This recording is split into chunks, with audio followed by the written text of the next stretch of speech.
Party के प्रत्याशी के पक्ष में प्रचार करने योगी आदित्यनाथ भारत माता की, भारत माता की, छत्तीसगढ़ महतारी की, छत्तीसगढ़ महतारी की, मां बिम्बलेश्वरी की, मां बिम्बलेश्वरी की जय जोहार। मंच पर उपस्थित भारतीय जनता पार्टी के वरिष्ठ नेता और छत्तीसगढ़ शासन के डिप्टी सीएम श्री विजय शर्मा जी, मंत्री छत्तीसगढ़ शासन श्री लखन देवांगन जी, राजेश मुड़त जी, पूर्व सांसद श्री अभिषेक सिंह जी, प्रदीप गांधी जी, श्री अशोक शर्मा जी, लोकसभा के प्रभारी श्री नारायण चंदेल जी, लोकसभा के संयोजक श्री मधुसूदन यादव जी, भारतीय जनता पार्टी के जिला पंचायत की अध्यक्ष श्रीमती गीता साहू जी और लोकप्रिय प्रत्याशी श्री संतोष पांडे जी और उपस्थित भारतीय जनता पार्टी के सभी पदाधिकारीगण, उपस्थित बहनों और भाइयों, आज मुझे छत्तीसगढ़ की इस प्रतिष्ठित राजनांदगांव से छत्तीसगढ़ की जनता का आह्वान करने का अवसर प्राप्त हो रहा है। बहनों और भाइयों, आज जब प्रातः में लखनऊ से रायपुर के लिए प्रस्थान कर रहा था तो कुछ पत्रकारों ने मुझसे पूछा कि आज आप छत्तीसगढ़ जा रहे हैं, क्या कहना चाहते हैं? मैंने कहा भाई छत्तीसगढ़िया और सबसे बढ़िया।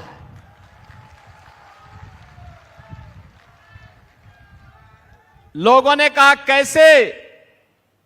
मैंने कहा भाई ननिहाल किसको अच्छा नहीं लगता है, और छत्तीसगढ़ तो हमारे आराध्य प्रभु श्री राम का ननिहाल है, माता कौशल्या का मायका है। जितने अभिभूत उत्तर प्रदेश वासी और देशवासी हुए हैं, अयोध्या में 500 वर्षों के बाद रामलला के पुनरागमन पर उससे ज्यादा खुशी छत्तीसगढ़ वासियों को है। और इसीलिए तो छत्तीसगढ़ के बहन और भाई की क्या भगवान कृष्ण का जीवन, और हमारे लिए तो ये आनंद की विषय है। रसखान ने भी कितना अच्छा वर्णन किया है। भले ही धर्म से वो मुस्लिम थे, लेकिन कितनी सुंदर कल्पना की है कि भगवान के हाथ से माखन की कटोरी कौवा उठा के ले गया। ये आनंद उस रसखान को आ रहा है, जिस रसखान के माध्यम से पूरा हिंदू मुस्लिम समाज एकता के संदेश देता है। और वो गोपाल कृष्ण का जीवन देखो, हमको याद करना पड़ेगा। दोनों देवता, भगवान राम भी भगवान कृष्ण भी, दोनों के जीवन में कष्ट ही कष्ट थे, परेशानी थी, लेकिन दोनों ने अपनी परेशानियों से पार पा करके पूरे देश और दुनिया के समाज के सामने मानवता की स्थापना की, मानव धर्म की स्थापना की। आप कल्पना करो, गोपाल कृष्ण भगवान का जीवन तो कितना कष्ट का था। जिस बच्चे को पैदा होने के पहले 7 भाई बहनों को मरना पड़े, जिनके माता पिता को जेल जाना पड़े, उस भगवान के जीवन के कष्ट की कल्पना करो। जिनके जीवन में पैदा होते ही अभी तो उनको मालूम ही नहीं कि यशोदा मां असली मां है कि नकली मां है। लेकिन एक नकली माँ और उनके आगे आ गई। ये उसी प्रकार से होता है जैसा आज हो रहा है, पता ही नहीं चलता कौन क्या कह रहा है। उस समय पूतना आ गई भगवान को जहर पिलाने के लिए। तो भगवान की लीला ऐसी और हमारी श्रद्धा है कि भगवान ने पूतना को भी मारा, पर चलो पूतना के टाइम तो छोटे थे, मालूम नहीं पड़ा किसको मारा। अब उसके बाद फिर और बड़ा होने लगे, 5-7 साल के हुए, कभी बकासुर आ गया मारने, बगला का रूप लेकर के। भगवान कृष्ण को पूरे ही निगलने को तैयार हुआ। भगवान ने 2 ही की चोंच पकड़ के 1 की 2 कर दी और भगवान ने उससे भी मुसीबत से पार हो गए और आगे बढ़े। धेनासुर आ गया, बड़ा आए तो सब मार रहे भगवान को, लेकिन भगवान ने हमारी संस्कृति के लिए, उनका तो जीवन ही धर्म की स्थापना के लिए। आप बताओ किसी बच्चे को एक दुश्मन आ जाए, दूसरा तो उन्होंने इसी छत्तीसगढ़ की तरफ रुख किया, क्योंकि ननिहाल नजदीक था। और पहले चित्रकूट आए और फिर ही दंडकारण्य होते हुए पंचवटी की तरफ गए। और उस समय भी उनके सामने चुनौती थी, और चुनौती यही थी कि उस समय भी रावण के कुछ राक्षस उस समय इस पूरे क्षेत्र को, यहां के ऋषि मुनि और ज्ञान और आराधना में रत, उस समय की साधना में रत ऋषि मुनियों को परेशान करते थे, वहां के सभ्य समाज को प्रताड़ित करते थे। उनकी सुरक्षा का दायित्व उस कालखंड में हजारों वर्ष पहले प्रभु राम ने अपने कंधे में ली थी कि नहीं, निस्सरहीन करो मही का संकल्प लेकर के उन्होंने इसी धरती पर इसको राक्षस विहीन करने का जो संकल्प लिया, उसी का परिणाम था कि लंका के राजा रावण को भी अंततः अपनी पूरी खानदान के साथ दूसरे लोक के लिए प्रस्थान करना पड़ा था। बहनों और भाइयों, प्रभु राम की इस महिमा की भूमि छत्तीसगढ़ में आकर के कौन लोग अभिभूत नहीं होंगे। जब रायपुर में भगवान राम का मंदिर बन रहा था, डॉक्टर रमन सिंह जी उस समय यहां के मुख्यमंत्री थे। उस समय उन्होंने कहा था, मंदिर बनाते समय कहा कि अयोध्या में अभी नहीं बन पाया, लेकिन हम पहले छत्तीसगढ़ में बना रहे हैं भगवान राम का मंदिर। तो मैंने कहा, पहले तो ननिहाल में ही बालक आता है, जब अयोध्या पे छत्तीसगढ़ में रामलला आ जाएंगे तो अयोध्या में भी अब मंदिर बनने से कोई रोक नहीं पाएगा। बहनों और भाइयों, अगर अयोध्या में रामलला का प्रकटीकरण हुआ है, फिर से रामलला 500 वर्षों का इंतजार समाप्त करते हुए आए हैं, तो यह मोदी जी के कारण, प्रधानमंत्री मोदी जी के कारण। कांग्रेस के लोग तो क्या कहते थे राम हुए ही नहीं। कांग्रेस के लोग क्या कहते थे? राम हुए ही नहीं। जब राम हुए ही नहीं तो गांधी जी क्या कहते थे? हे राम, अंत में उन्होंने कहा था रघुपति राघव राजा राम। गांधी जी के नाम पे जिन लोगों ने जीवन भर सत्ता आई, वे लोग राम के अस्तित्व पर प्रश्न खड़ा कर रहे हैं। बहनों और भाइयों, ये केवल राम के अस्तित्व पर प्रश्न खड़ा करने की कुप्रवृत्ति नहीं, यह भारत के अस्तित्व पर प्रश्न खड़ा करने का कांग्रेस का कुत्सित चेष्टा थी। और यही कारण था, कांग्रेस ने छत्तीसगढ़ को जब अवसर मिला, पूरी तरह लूटने का कोई अवसर वे लोग चूके नहीं, कोई अवसर चूके नहीं।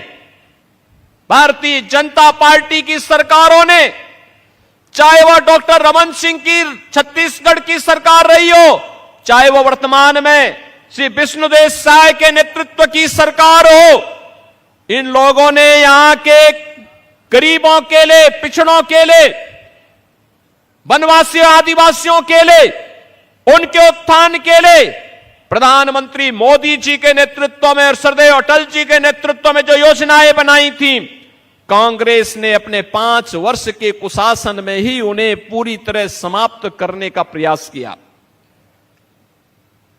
पूरी तरह समाप्त करने का प्रयास किया। और मुझे तो बताया गया किस प्रतिष्ठित सीट पर कांग्रेस ने यहां के पूर्व मुख्यमंत्री को श्री भूपेश बघेल को ही अपना प्रत्याशी बनाकर के उतारा है।